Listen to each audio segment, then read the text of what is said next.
writing a letter to Amy. I'm inviting her to my party," Peter announced. "Why don't you just ask her? You didn't write to anyone else," said his mother. Peter stared at the sheet of paper for a while and said, "Well, this way it's sort of special." He folded the letter quite a few times, put it in the envelope, and sealed it. "Now I'll mail it," he said. "What did you write?" his mother asked. "Will you please come to my birthday party, Peter?" "You should tell her when to come." So he wrote on the back of the envelope, "It is this Saturday at 2. Now I'll mail it. Put on a stamp." He did, and started to leave. "Wear your raincoat, it looks like rain." He put it on and said, "It looks like rain, you'd better stay in, Willie," and ran out to mail his letter.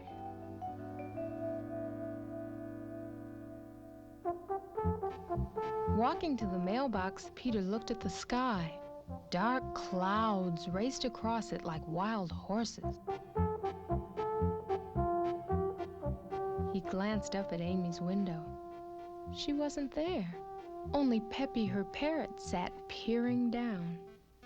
"Willie, didn't I tell you to stay home?"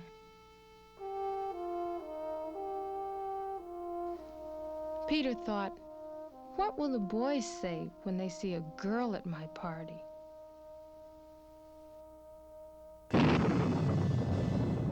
Suddenly there was a flash of lightning and a roar of thunder. A strong wind blew the letter out of his hand. Peter chased the letter. He tried to stop it with his foot, but it blew away. Then it flew high into the air and landed, skipping across a hopscotch game. The letter blew this way and that. Peter chased it this way and that. He couldn't catch it. Big drops of rain began to fall. Just then, someone turned the corner. It was Amy. She waved to him. The letter flew right toward her. She mustn't see it, or the surprise will be spoiled. They both ran for the letter.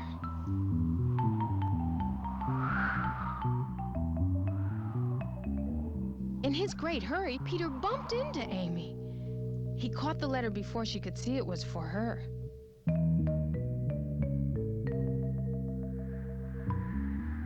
Quickly, he stuffed the letter into the mailbox. He looked for Amy, but she had run off crying.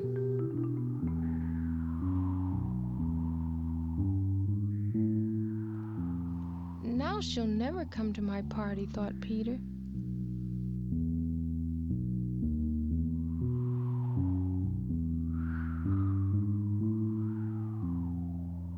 He saw his reflection in the street. It looked all mixed up.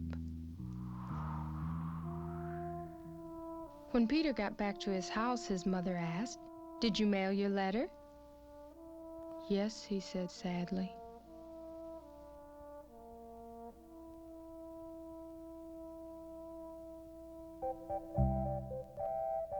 Saturday came at last. Everybody arrived but Amy.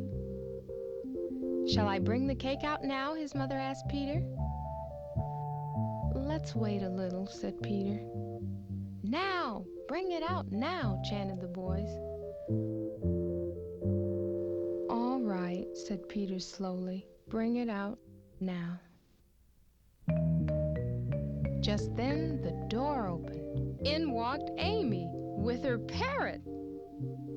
"A girl? Ugh," said Eddie.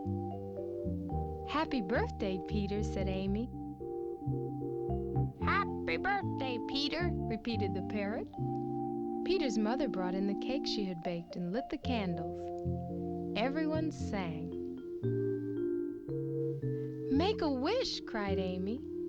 Wish for a truck full of ice cream, shouted Eddie. A store full of candy and no stomachache.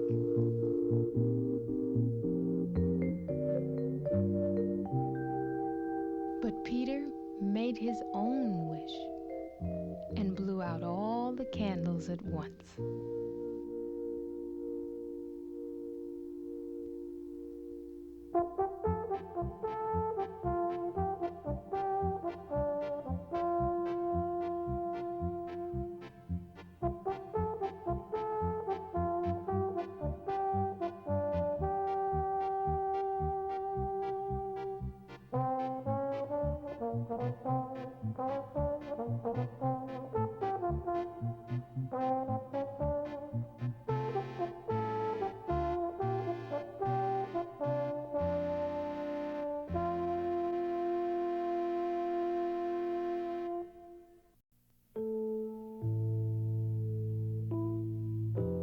The Trip by Ezra Jack Keats.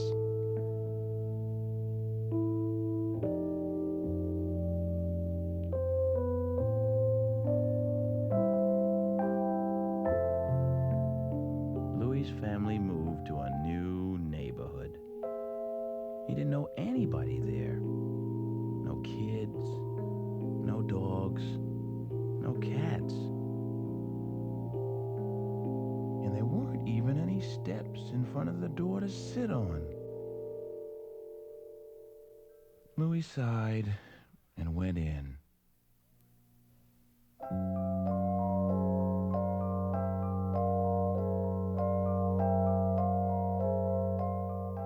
He got an old shoebox. He made a hole in the front, cut out the back and part of the top.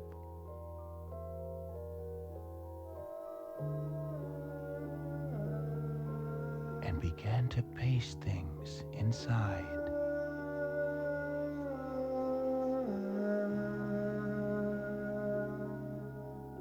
He taped a piece of colored plastic on the top of the box and another piece on the end.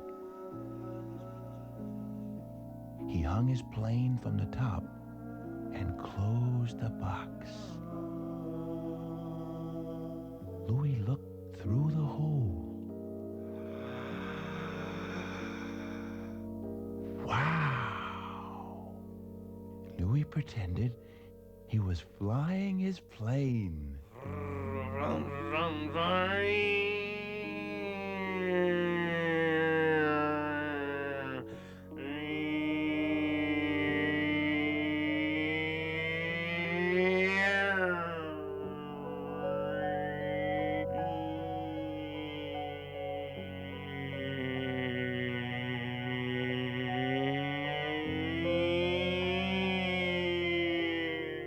He flew higher and higher over the moon.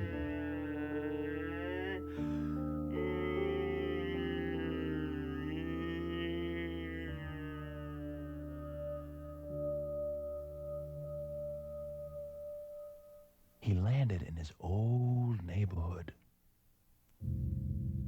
It was very quiet. He wandered around.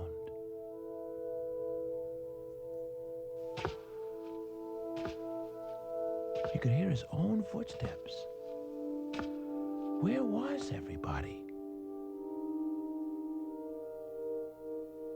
He passed Roberto's old house and stopped suddenly.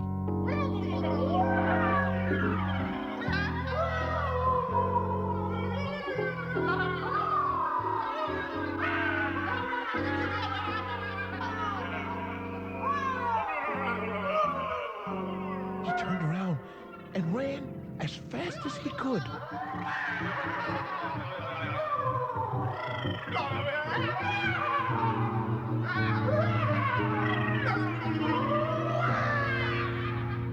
He was trapped.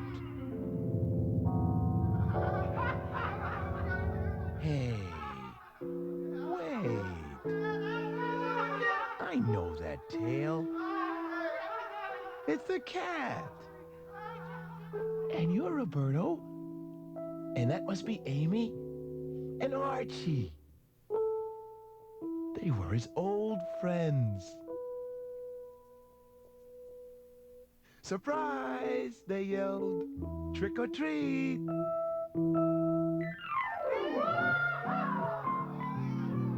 Louis took them for a ride on his plane.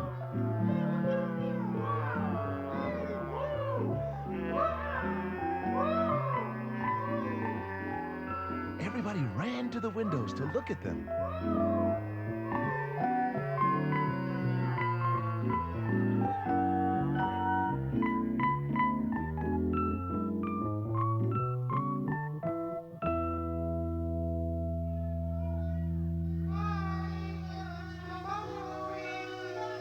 It was time to go home. Everyone was waving.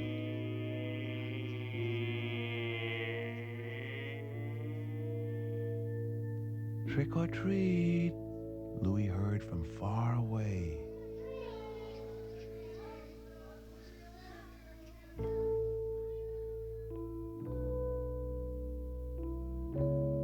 "Come on, Louis," his mother was saying. "Let me help you on with your costume." They could hear the kids outside yelling, "Trick or treat! Trick or treat!"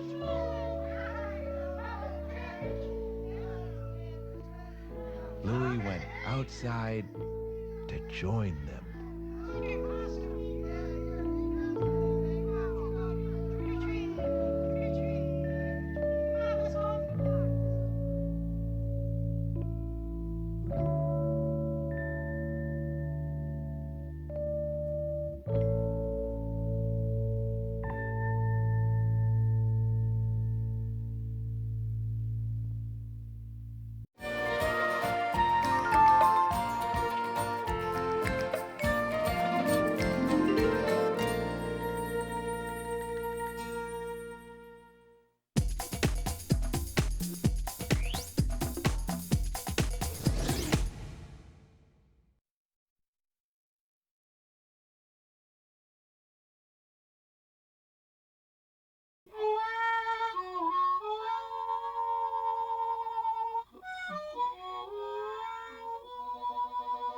Apartment 3 by Ezra Jack Keats.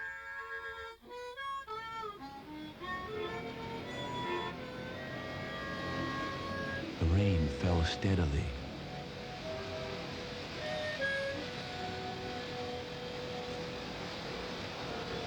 It beat against the windows, softening the sounds of the city.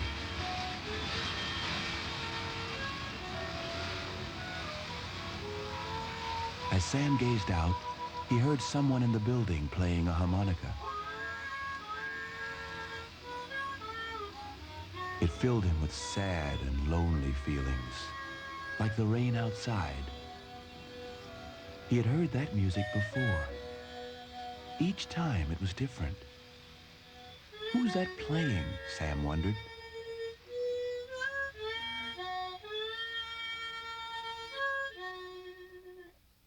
Sam went into the hall and listened. No music. His little brother Ben tagged along. Sam listened at the door across the hall. Crunch, crunch, crunch, crunch, crackle, crunch. Someone or something turned the knob. Out came Mr. Muntz, crunching a mouthful of potato chips.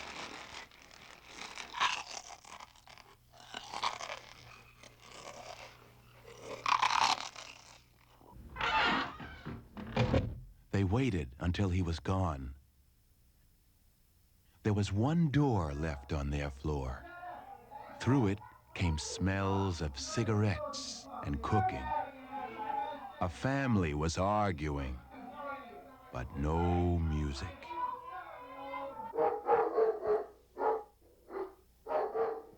They walked down to the floor below. A dog was barking real mean in apartment 9. Next door, a mother sang softly to her crying baby.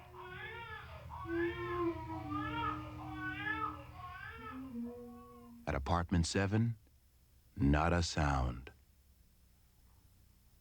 Down another flight. The hall light was broken. At apartment 6, there was a ball game on TV. It sounded like 1,000,000 people were in there cheering.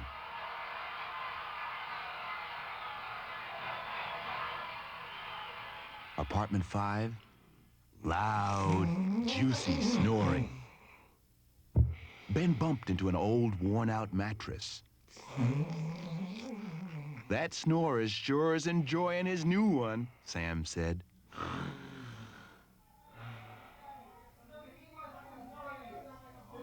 Apartment 4, more yelling.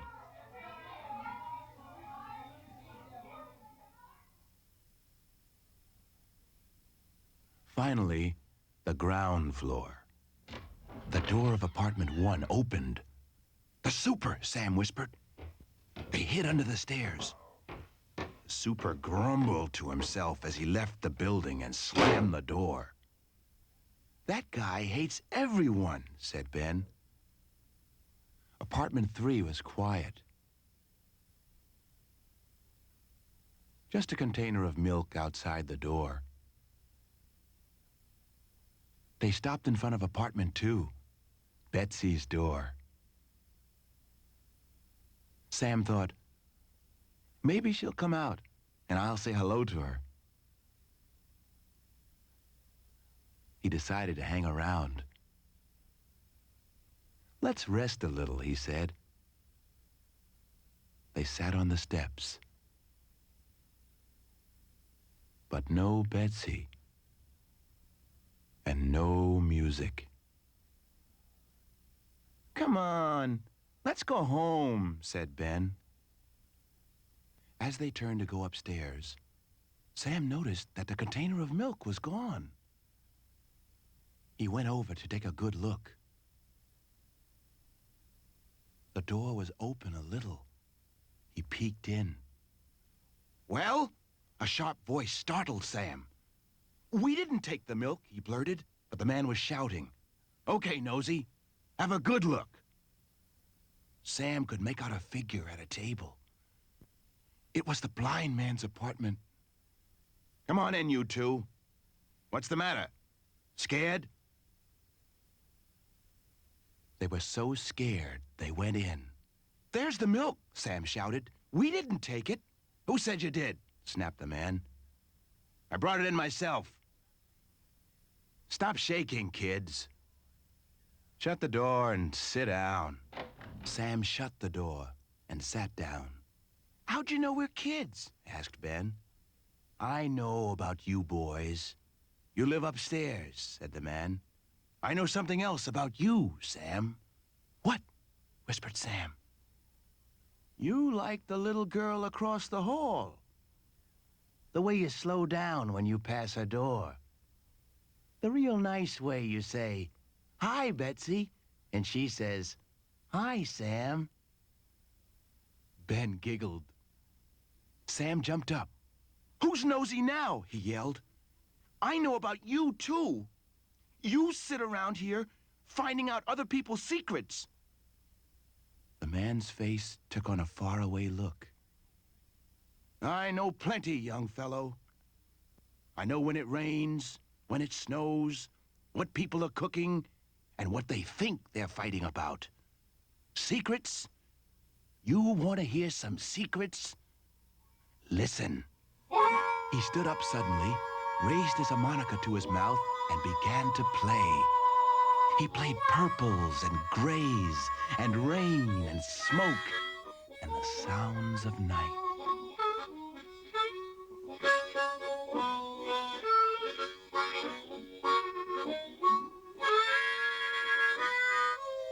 Sam sat quietly and listened.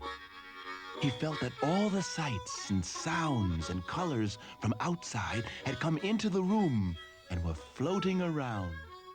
He floated with them.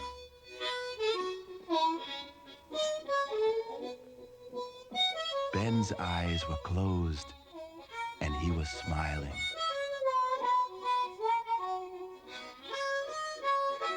After a while, Sam turned to the man and said, "Would you like to take a walk with us tomorrow?" The music became so soft and quiet, they could barely hear it. Then the dark room filled with wild, happy music. It bounced from wall to wall. Sam and Ben looked at each other. They couldn't wait for tomorrow.